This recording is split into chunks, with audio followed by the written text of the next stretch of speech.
Voila. This is how you stay consistent through any goal. Any goal that you have, this is how you stay consistent. To be consistent, you have to be motivated. And humans are motivated by four different ways. Number one, humans are motivated being liked. You want to be liked. This person just is going to complete this goal because at the end of it, they know they're going to receive praise, they're going to receive congratulations, they're going to receive some type of admiration at the end. So this person is motivated strictly to be liked. This could be somebody who is going to school to be a doctor, and they don't want to be a doctor, but their parents have told them that they would really appreciate them. And some parents didn't give them the option. They say if you want to go to school, you're going to be a doctor. But basically, these people became doctors just because their parents told them to, and these people were doing this goal just because they know it's going to please their parents. This could also be, we all know the person on social media who is not being themselves, who's just doing whatever the popular thing is because they know it's going to get likes. They know this is a part of the algorithm, or the content that people like. So these are people who are motivated just to get likes, whether it's from people, family, social media, just likes. They don't even want to do this goal. The number two reasons why humans are motivated to do anything or achieve any goal is purpose.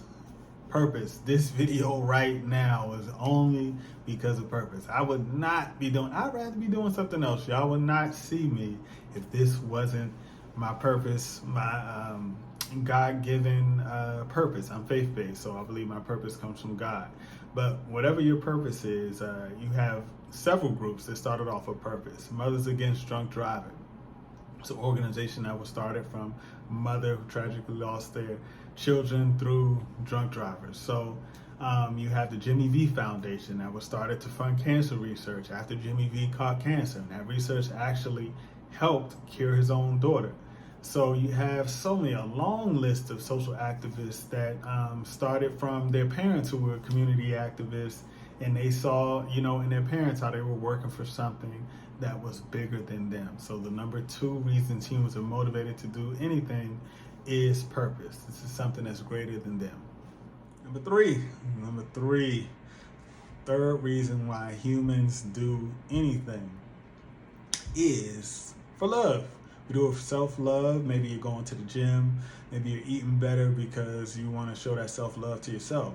Maybe you're at your job and you hate this job and you been wanting to tell your director that you want to, take him outside and have a conversation with him. That's not going to be a conversation. But you don't do that. You don't do this. You see the picture of your wife and your kids and you say, hey, you know what? This is why I'm here. I'm here for them. I'm here for them. So this is somebody who is doing something out of love for themselves, for others, family, friends, maybe a group of people, community. They're doing it strictly out of love. Number four, the fourth reasons why humans do anything is to prove people wrong. To prove people wrong. We all know that Michael Jordan Last Dance, and I took this personally because there's so many things growing up as a young fat kid. People didn't think I could do things athletically, and I wanted to prove people wrong. And this person is motivated strictly to prove somebody else wrong.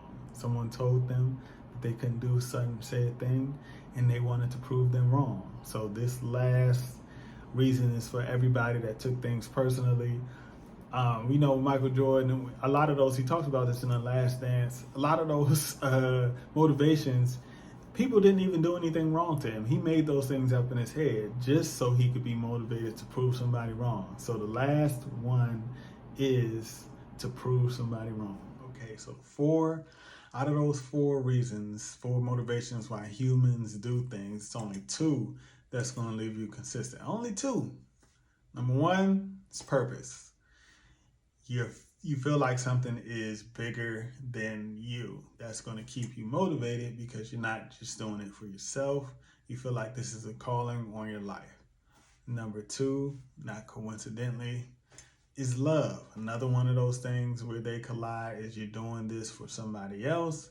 You feel that it's bigger than you, or even if it's self-love, love is everlasting. So you're doing this out of pure love. Anyway, pure love is everlasting.